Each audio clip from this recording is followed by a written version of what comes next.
Assalomu alaykum, hurmatli kuzatuvchilar. Klinikamizga 72 yoshli bemor yurak sohasidagi og'riqlar bilan murojaat qilib keldi.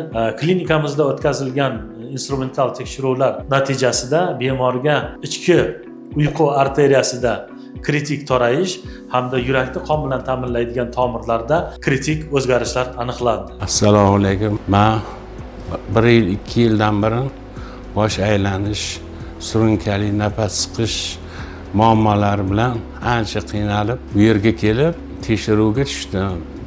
Tekshiruv natijalarida menga tomir ko'chirib qo'yish muammosi, shuni ochiq operatsiya tavsiya qilishdi va roziligim bilan qilishdi. Mutaxassislar bilan birga o'tkazilgan konsilium oqibatida bemorda bir vaqtning o'zida bitta narkozda ikkita operatsiyani amalga oshirish qaroriga keldik. Xirurgimiz Alisher Amardonovich o'z tajribalarini kuchliligiga tan oldim. Bir narkozda ikkita operatsiyani men boshimdan o'tkazdim.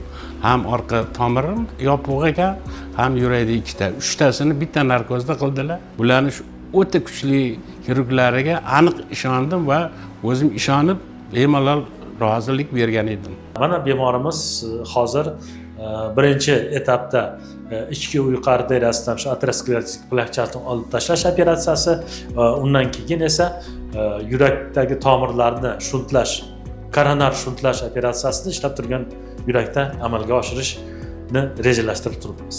Kuzating, natijasini ko'rsatamiz. Seshanba operatsiyadan chiqdim, chopib o'ynab kulib yuribman, xursandman.